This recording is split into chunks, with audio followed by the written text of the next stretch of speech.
Hi, I'm James from Chaosium. I sat down with Mike Mason, who is the creative director of Call of Cthulhu, and we talked about playing your first game of Call of Cthulhu. If you're a new player who's been wanting to jump in, or perhaps if you're an experienced player who is looking for an easy way to teach new players who are about to join your table, this video should help you out. I'll jump across to the interview in just a moment, but first, please remember to subscribe to the channel, and thanks for watching. You've not really played Call of Cthulhu before, you're kind of interested to play and want to give it a go, and maybe you've got a bit of experience from playing or running other games, the systems or whatever.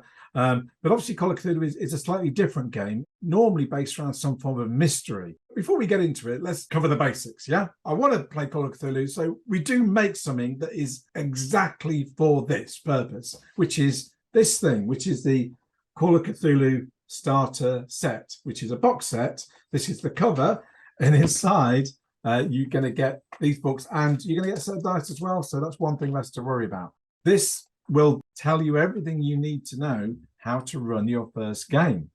So it actually starts by getting you to play a game on your own, so a kind of choose your own solo style adventure. In the very first book, as you open it, you can start playing straight away without reading anything else. And that should be, last you for an hour or a couple of hours or so, when you first get this game. And it gives you an experience of what the gameplay kind of feels like for a player. And it also teaches you how to roll up a character, which you do. You roll up your own character as you play this scenario. And it also introduces some of the, the core mechanics of the game, how to make a skill roll, how combat sometimes works, that kind of thing. On that note, if you had to walk us through, just at a really basic level, what the mechanics are for Call of Cthulhu. Say you had 60 seconds and someone's going to jump into a game, just so they get the general sense of what it is. What would you say? Call of Cthulhu is a really intuitive system. It's all based around percentile dice, which is basically 2d10s.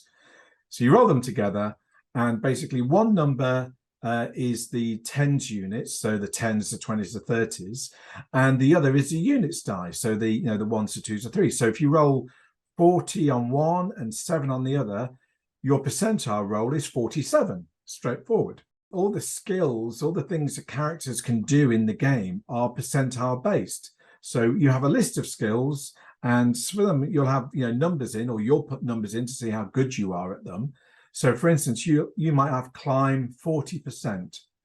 And it's very simple. You make your percentile roll, and you're trying to roll equal to or under the value of your skill. So you're always trying to roll low in Call of Cthulhu.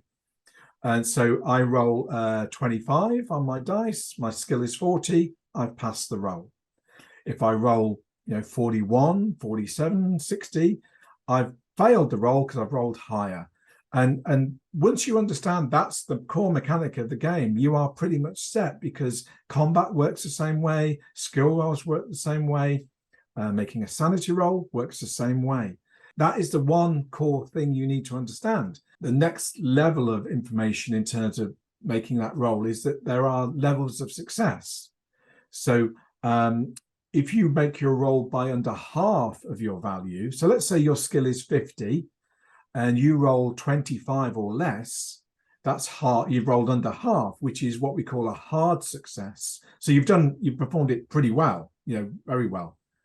But there's one other level of success called extreme, which is 1/5 of your skill. So if your skill's 50, that's 10. If you roll 10 or under, you've made an extreme success, which is almost superhuman. You've done it so well that it's been so easy for you in a sense. And sometimes having that sort of skill variation allows in the game for when things get hard, because it may be that, climbing this wall, normally, roll under 50, make a regular success, we'd call that. But what if it's slippy and raining, or there's not many handholds? It's a pretty hard roll.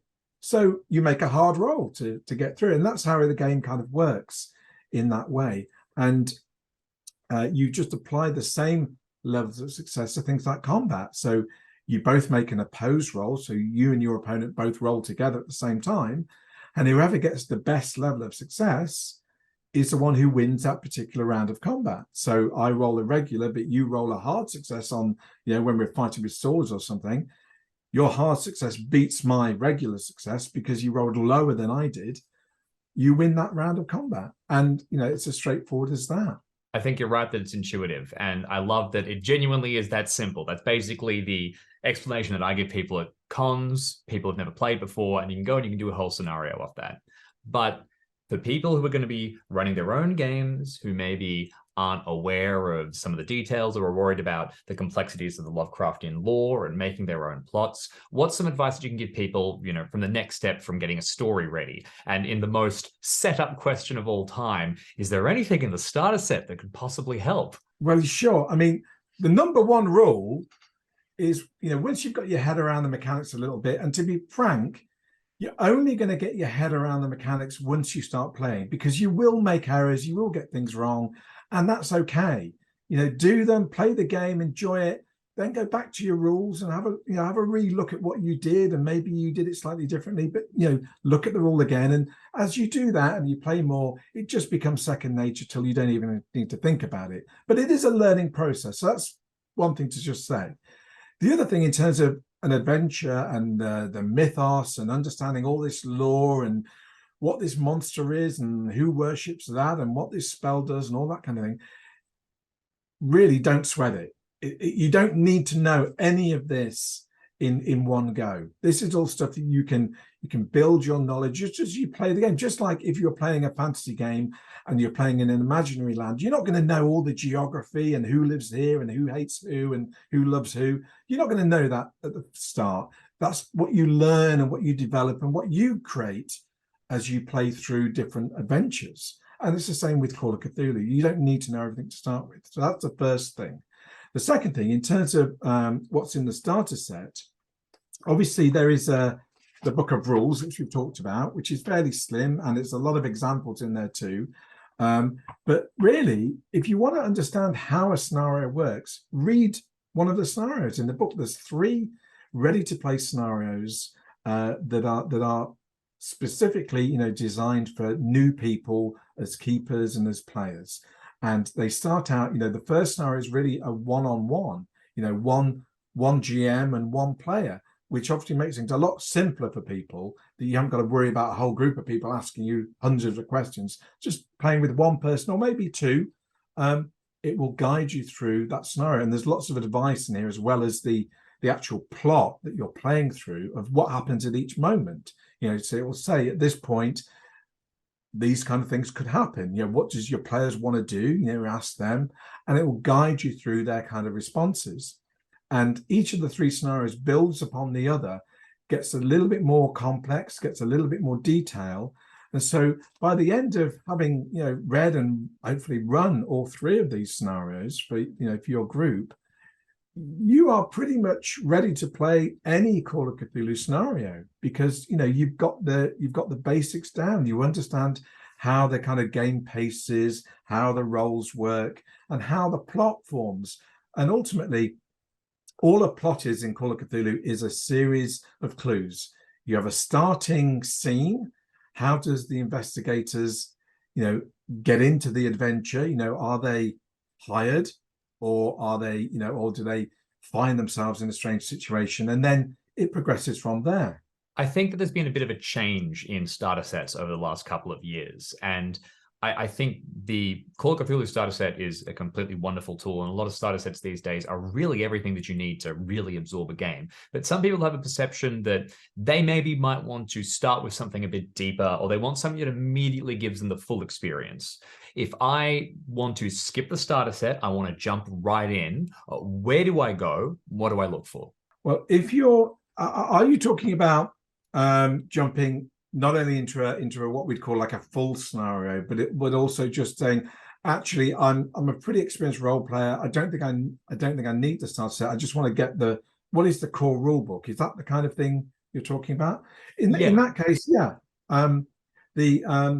You don't need the starter set to start with. If you kind of understand what role playing is, and you've got a bit of experience, you can just start with the core rule book, which is the rule book for Call of Cthulhu. So it has all the rules for the starter that the starter set is in, has, and but obviously it's got all the additional rules and plenty of optional rules in there as well. Now you look at it, oh, that's massive. That's a whole rule book. Yeah, it is a rule book, but the rules are only, I don't know, roughly, around about that much. Yeah, the rest of the book is actually all that lore we talked about. It's got a whole bestiary of monsters and all their stats. It's got a chapter on all the different kind of spells that can be found in the game.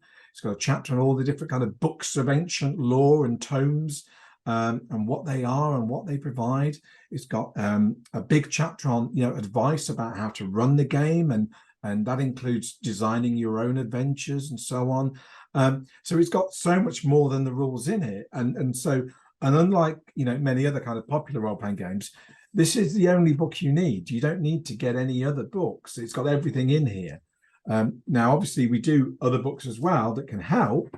The other core book for the system is the Investigator's Handbook. Now, this has got also got character generation in there, but what it has is lots of background actually on the world of the 1920s, where the majority of Call of Cthulhu games are set. So if you're a bunch of players who not that familiar with the 1920s, this is their book. This isn't a keeper book, really. This is the player's book, and it doesn't have the full rules in here. That's all in the core rule book, but it does have character generation and background on the 1920s, and it describes all the skills, all the things players who want to really get into it and delve into it and learn not only the system but also the background to the game. This is that kind of book, but again, it's an optional purchase. It's not required. You don't need it to run the game. The only thing you need to run the game is this or the starter set. Sometimes having somebody just explain the rules to you as quickly as possible, I think, is the best way to learn a new system. In the same way that you gave us that super brief overview of the very, very basic mechanics, the D100 roll under system, which you can use to get through an entire game, could you give us a lightning fast overview, not necessarily the whole thing of how it works, but just an idea of those other extended rules, things like sanity, chases, stuff like that? Sure. One of the core mechanics of Cthulhu is the sanity mechanic, which is a game mechanic that kind of models the characters' kind of loss of control when they are faced with the horrors of the Cthulhu mythos, which are kind of these kind of mind-bending horrors that don't make sense to us. They exist beyond our comprehension. So when we're faced with them, we kind of run in fright and we're scared and panic, that kind of thing. So the sanity system just kind of models that kind of situation. In a sense, it's a bit like hit points. As you get into a fight, you may take damage. This is kind of like how much fright are you getting from this experience, and how does that affect your character? So sanity is basically, again, a percentile number. You might have a character with 60% of value in sanity, or 90 or 30. Obviously, the higher the better, the more resilient you are to the horror in that sense. And again, when you encounter some horrific monster from beyond space and time, it's a shock to the human system in a sense, and you're asked to make a sanity roll, which basically, again, just like the skill roll I described, you're just trying to roll lower than your value of sanity, and if you roll lower, you succeed, and it may be that you lose no sanity points, or you lose a very minor number. If you fail your roll, then you lose the full amount of sanity lost for that character, so for that monster. And as you play the game, and and let's face it, it's a horror role-playing game, so it is all about getting into situations which are kind of fearful and terrifying in the game.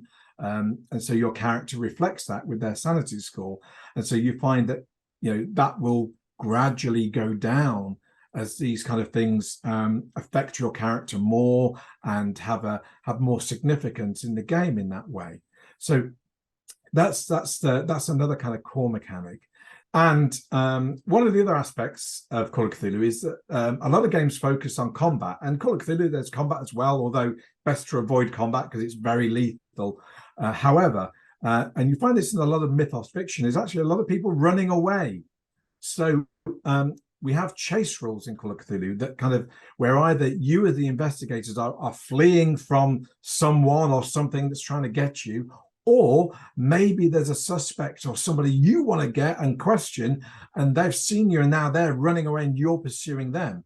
So the chase rules are a kind of like a mini system within the game that enables you to play out a really kind of exciting chase that works, in a fairly logical way, that you have a number of locations, and sometimes, let's say, there might be a location where you've got to climb through a window or climb down a wall to carry on the chase. And at that point, you might need to make a skill roll to succeed, because if you've got to climb, you might need to make a skill roll to climb the wall or climb down the wall safely and remain in the chase. So it kind of builds on the skill system, but just kind of frames it in this kind of short kind of chase sequence, which can be, can be a lot of fun in and of itself. So to finish up, Mike, now that I know all the details, I've got Call of Cthulhu as an option. Why should I pick it to play over some of the other TTRPGs that I might be considering? Well, if you're asking me, I'm going to say because it's the best game. It's my favorite game. It's been my favorite game for over 40 years.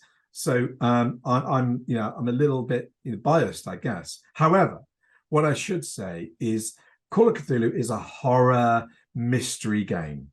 So if horror and mysteries aren't your thing, if you don't like horror films, it's probably not the game for you. It might be worth a try. You may find you enjoy it. However, like most things in life, one thing does not suit everyone. And so, come to it understanding that it is a horror role-playing game. It is about your characters, your characters getting into frightful situations and maybe dying in the process, just like a great horror film does. Your characters are vulnerable in that way. They're not superheroes and can take so much damage. In Call of Cthulhu, your character can die from a single wound, from a knife or a gunshot. They're not tough to kind of take hundreds of bullets and walk away. It mirrors real life in that way. But if it is, if horror is your thing or it sounds cool, then yeah, it is something that you can kind of get into and enjoy in that way. And there's a certain catharsis and with watching horror films and playing horror games in that way. And it isn't really about scaring the players so much as scaring their characters in the game. We're not setting out to kind of give everyone the frights and everyone going home pale and shaking.